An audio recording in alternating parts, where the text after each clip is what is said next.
Hi, welcome to The Drive. We're going to talk about SHARP today. It's our methodology to care for patients. I think if you go back in the history of my training, there would be a series of patients who I couldn't explain why someone would either stay swollen longer, have pain longer, take longer to mobilize, just take longer to feel better. There are a whole host of factors that affect everyone's recovery, and as I propensely, or the propensity for us to improve recovery is making incremental progress. And if you talk about things that are going to improve with AI, I think looking at data will help us in the analysis of why some of the patients from a genetic predisposition standpoint take longer because they detoxify slower, they metabolize slower. So there will always be that group of patients who I strongly feel have just a genetic predisposition. And knowing that, you can alter and improve some of their, micronutrients, macronutrients, find ways to support them that are more personalized and or individualized to them to help them recover faster. So, think of it like an athlete who seems like they get a lot of injuries, but they then look at their genetics, they look at their diet, they look at their oral health. Yesterday I interviewed a biologic dentist, Dr. Tony Ingram, and I've had other dentists on who have discussed the same techniques, Dr. Blodgett, who are really, really on the front of taking care of patients and providing the best guidance for oral health, holistic, care of the oral microbiome, because the gut starts at the mouth and obviously ends at the anus. But the thing with the oral microbiome, and you're trying to really, provide balance, I guess that's the take-home point always, whether you're in the oral cavity or in the stomach or the GI tract, and you want to have balance, not be out of balance, have the proper amounts of bacteria and fungus, and not have an overgrowth of one or the other. But to go back to the topic, if you have looked at all those things and you're trying to correct what you can correct, you can't correct everything all at one time. People find that too difficult. So for instance, if I want someone to start the SHARP method, I'll have them make some specific dietary changes and start with some specific supplementation. So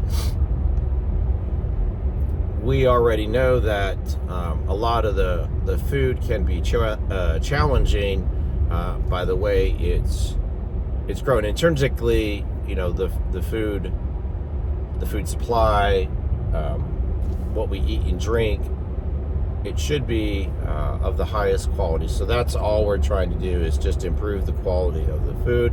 Yesterday, my daughter and I had a cucumber that tasted as if it had chemical in it, and we discarded it because it was questionable. So, and that was bought at a local store, and those are just the things that happen sometimes. So I'm not immune to this at all. I shop at a local farmer's market, and that's where we get a lot of our meat, some poultry, and definitely the majority of our fish. I do always find it, challenging to get fruits and vegetables. There are vegetables at the farmer's market, but Very rarely are there fruit outside of something like an apple or a peach in Texas. And so if you're trying to really cut out things that are ultra processed, that's the easiest. So don't eat out of a box or a bag. So cut out, chips and snacks. Those are ultra processed. Those are going to create, more trouble for you if you already have inflammation. And then really leaning into, we'll say fruits and vegetables and, quality sourced meat or poultry or fish. Just try to improve each of those. And on the podcast I did yesterday with Dr. Ingram, she talked about how, there's fluoride added to our water supply. There's fluoride added to all the toothpaste and all the things that you end up using. So we're going to say there's probably too much fluoride in the system at amounts that don't really show benefit. So backing up to the filtered water, try to drink filtered water. If you don't have good water in your community, which I had a patient recently come from a community where they had to buy all their water because there was water contamination. The city that she was in would send out a letter saying the water supply is not good, you cannot drink it. And so they have to buy their water and bring it. So she knows that drinking the water from a different source in her situation is important. And then we're trying to avoid bisphenols and microplastics. So whenever you can, obviously, switch out or don't use single-use water bottles. But obviously, first and foremost, have filtered water to the best of your ability. Cut out like sodas and energy drinks and things like that, because those are not going to benefit you from a nutrient standpoint. And then since I bring up nutrients, each of us probably could do better getting trace minerals. That would be a separate supplement that you can do. You can also do micronutrient testing. For the larger, supplementation, we got to make sure you're getting enough vitamin C, D3K2, glutathione, methylated B complex. Those are the core. Have enough glycine to detox, and then other things can be sprinkled in. Obviously, those are all pretty basic. Those are liquid or powder based, and those help get you off. But just listen to those changes in addition to trying to make an effort to, I know this is going to sound a little off, but take time to breathe before and after you go to bed. So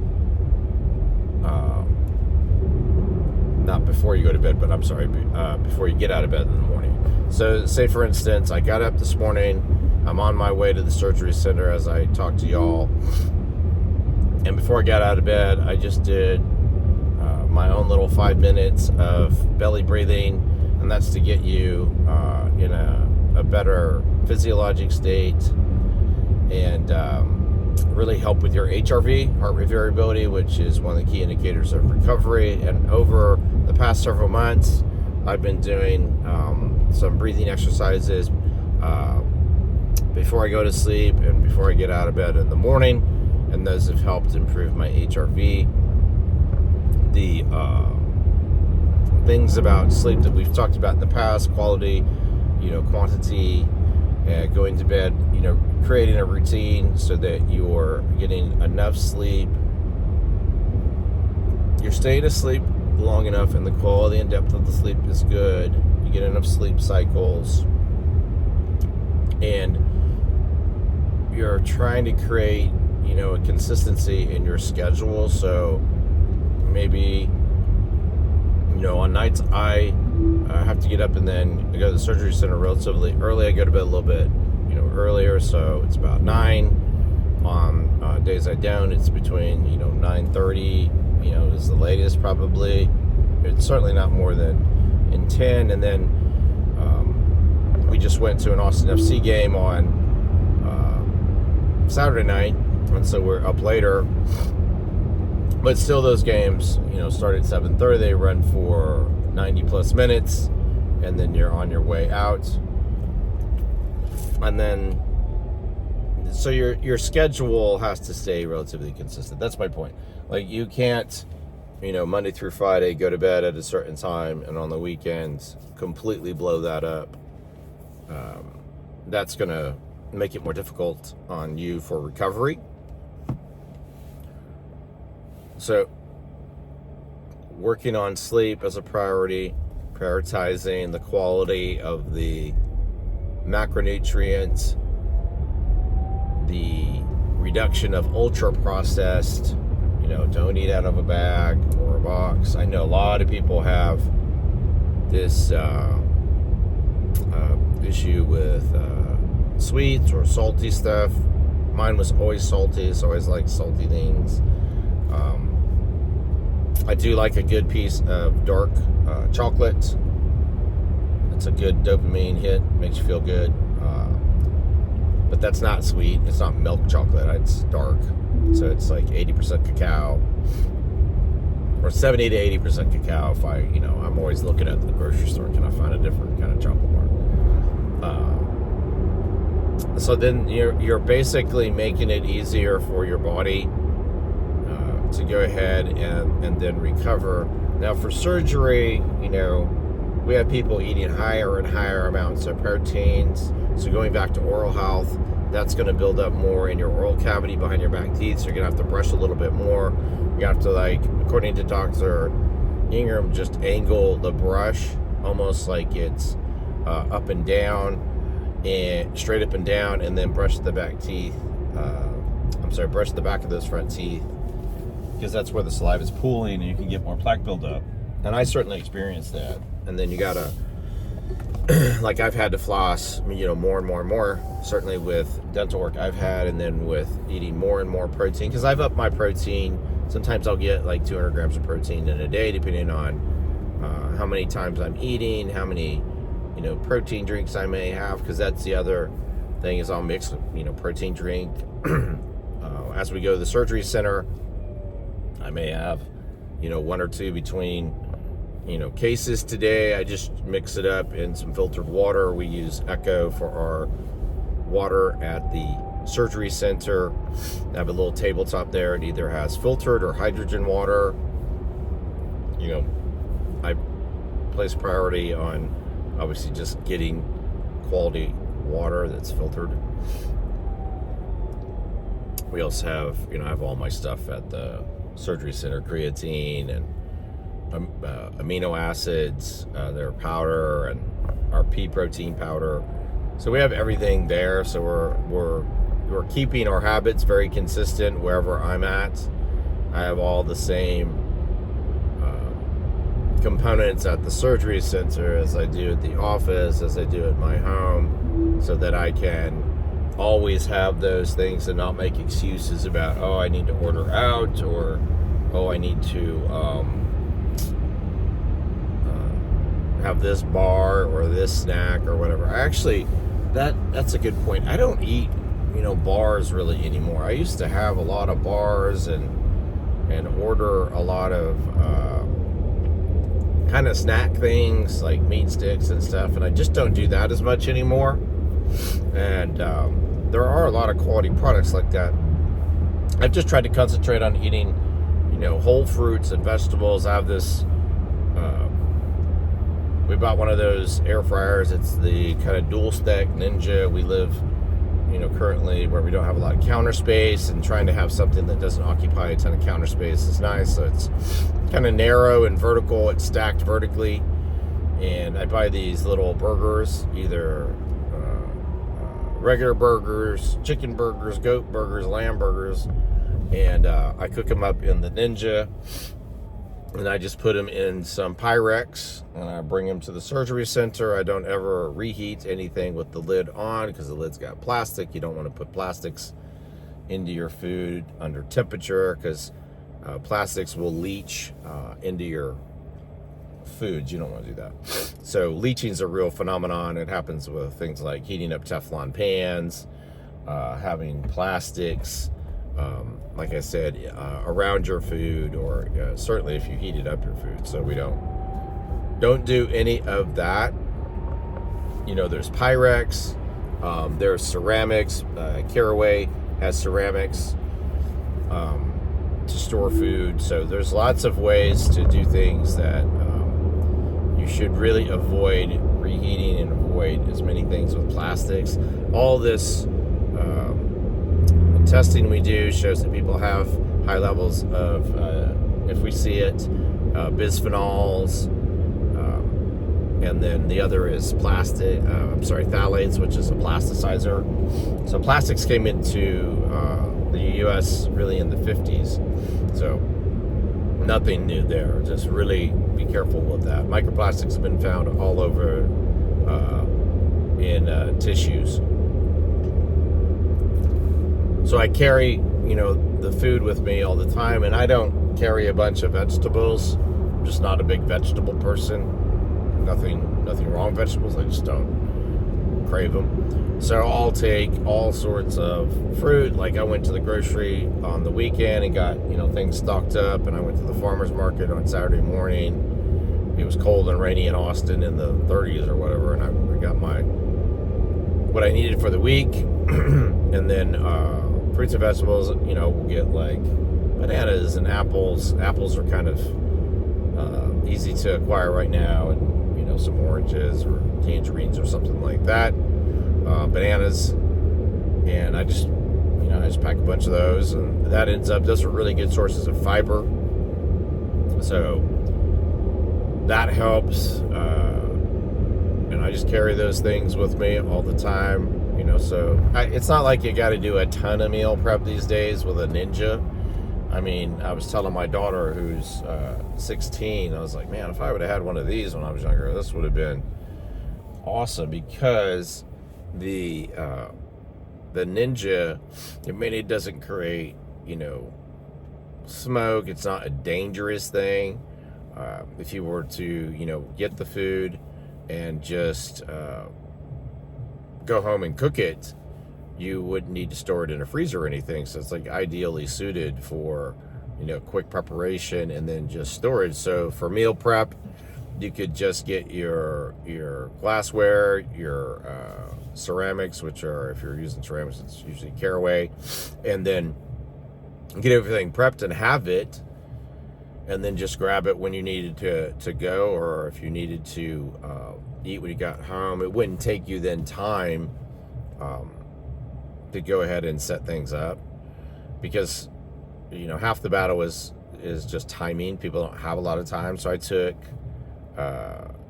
maybe 40 minutes to cook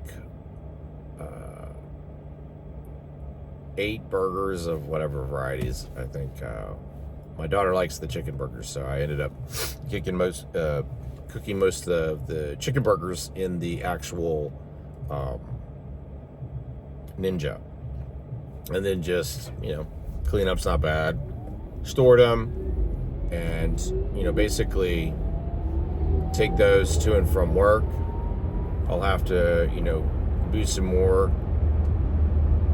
midweek or something, because my daughter she's a little bit of she's definitely carnivore. She likes her protein, which is totally fine.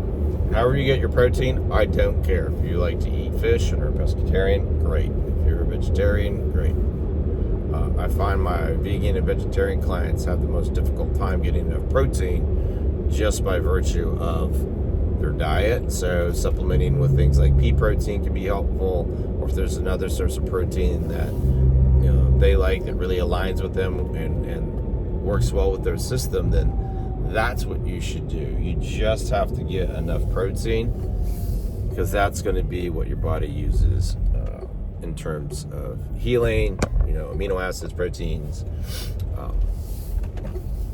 And then I also, healthy fats, avocados, nuts, a little grass-fed butter, ghee, something like that. And then, good carbs. It's like, I just don't eat a bunch of carbs anymore. Do like some good sourdough though. That's good with some butter. So the tips and tricks of just eating for recovery, sleeping for recovery, and proper supplementation for recovery. That's basically sharp. Look forward to hearing more from y'all in the comments. You can sign up for email, and we'll have a newsletter coming up, shortly. There'll be more opportunities to participate in short order.